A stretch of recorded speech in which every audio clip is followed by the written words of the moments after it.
First thing I want to say is this isn't a carburetor YouTube channel. The storyline has just brought us here. Hard Times ran really poorly when I first got it running, and I decided that I thought the problem was a worn out carburetor. I happened to have a direct replacement that I could install and test to see if that theory was correct. It was. We did thorough and exciting testing.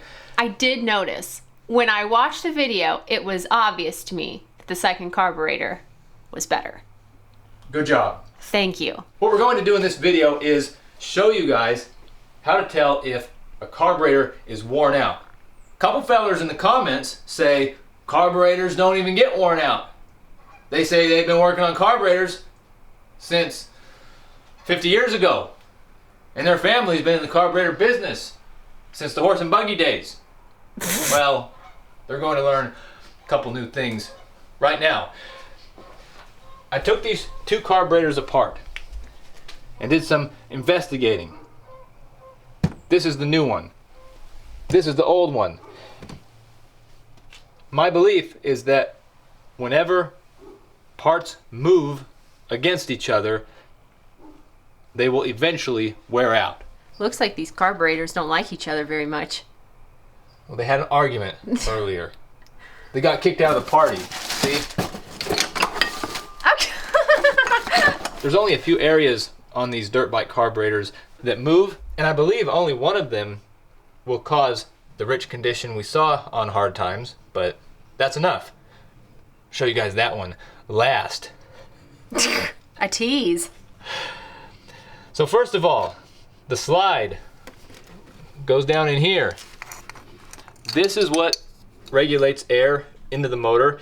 It fits looser than I think it did when it was new. Might be able to see it, but you can certainly hear it. It's got a wobble.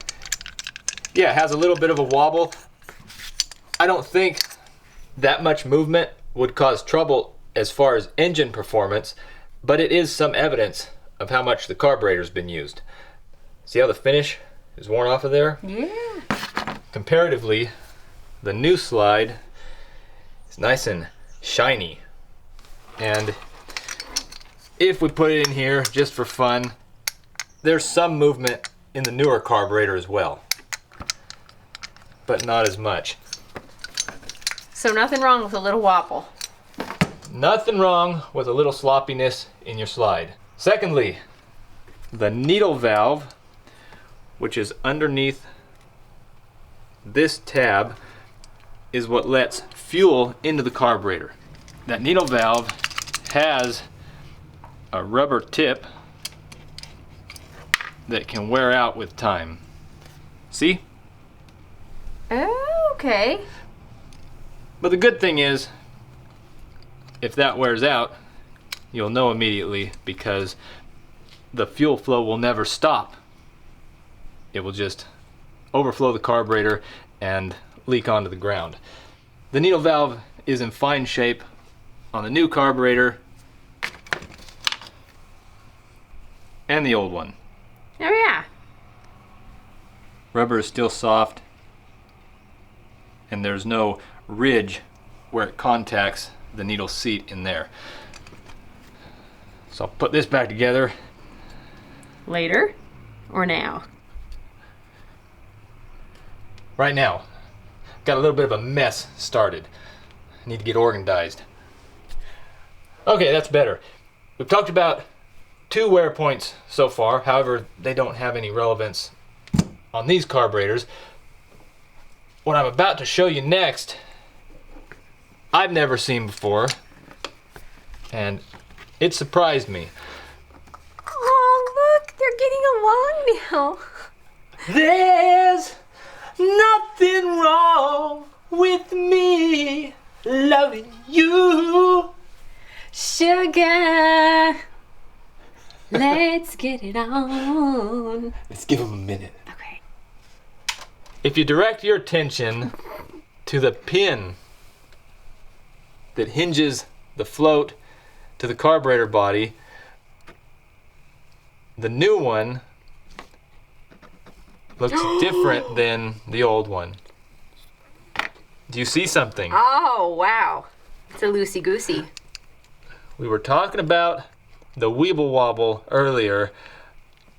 I've never seen this happen before. What'd they do to poor old Hard Times? Hard Times has some hours on it. I don't know how long it would take for that hinge pin to wear itself a bigger hole. That's a new one. As far as functionality, I don't think it makes much of a difference, because as long as the float closes the needle valve at the right spot, it would probably still work, but that could cause some variation in the float level. No one wants a variating floater. Fourthly, Fourthly. the choke cannot seal correctly. I'm not going to take this out, but I have a choke just like it in my left hand. Of course you do. The bottom of the choke plunger is made of rubber, and it's meant to seal a passageway down here in the carburetor when the choke is closed. When it opens up, extra fuel comes through that passageway and is allowed into the engine to enrichen the mixture when you start the engine. When you close it up again, it shuts that down. I've never seen a choke plunger cause trouble before, but it's possible. Now, we'll talk about what I believe was causing trouble with this carburetor. Ooh, is it the O-rings? So many people talked about the O-rings. No, it's not the O-rings, but I'll show you the O-rings because people were talking about the O-rings. I was curious. This carburetor body, the aluminum part, is actually two parts. The majority of it is right here where I'm motioning, but this lower part is called the jet block, and it fastens onto the carburetor with these two don't take me out screws. No touching. They take a special tool to remove. It's called a drill.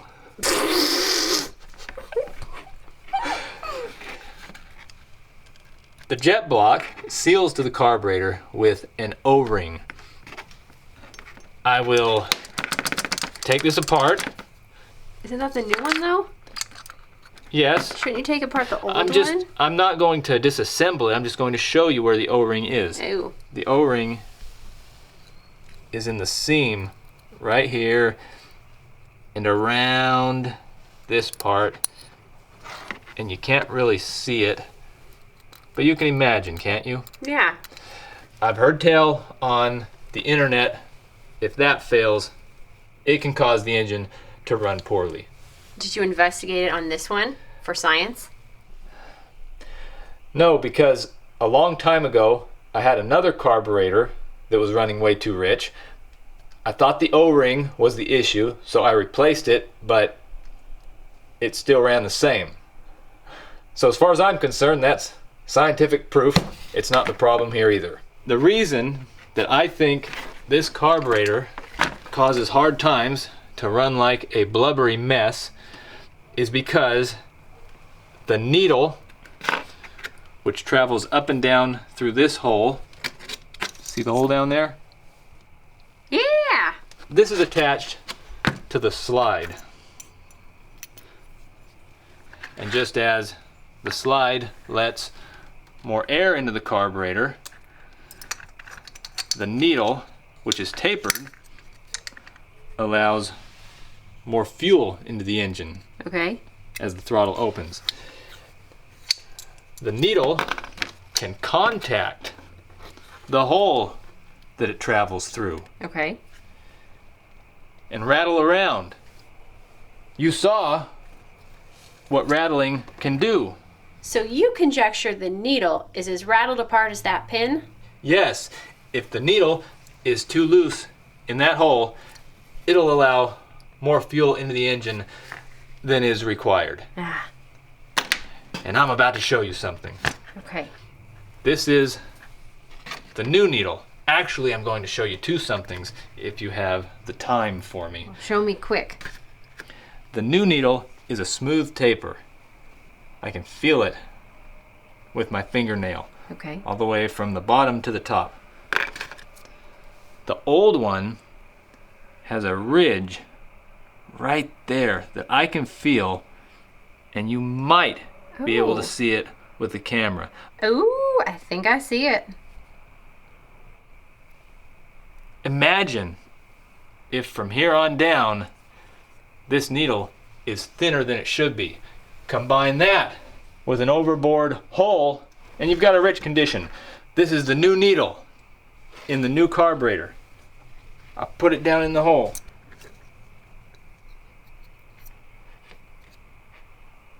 It will not push any farther than that into the hole because it gets too big. Uh-huh.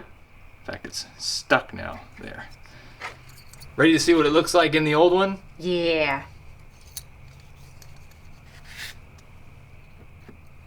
Oh. Oh. All the way down, bottomed out, Oh. with room to spare. I can spin it in that bore. And this is the new needle, mind. Oh. So is that proof enough for you? Oh, yeah. I realize this is kind of a dull video, kind of stuffy, but maybe it'll help somebody. I don't think you should make excuses for your video. I found it interesting, except for the parts when I was bored. A lot of people watching might surround themselves with old worn out things like me. I think you know what I meant. And this could be helpful. Rather than assuming the carburetor is worn out and spending $300 on a new one, put the needle in the hole, see how far it goes down. One more thing I want to mention before we say goodbye is if you think your jetting is right, if the service manual says 170, if other people say that a 170 is what you need in a gas 300 at the elevation you live at, but it still doesn't run right, don't trust the number on the brass. There's certain people who, instead of buying a new jet, will drill out an old one to get a bigger hole. Ooh. If they're trying to get a richer condition. And they don't bother to stamp a new number on there. No. Have you ever done that?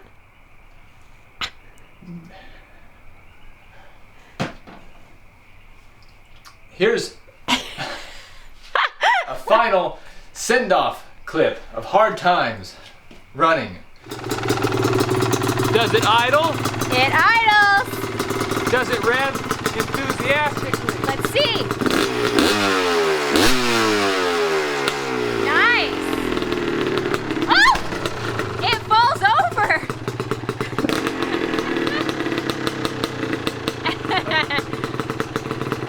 Everything's fine here. Everything's fine.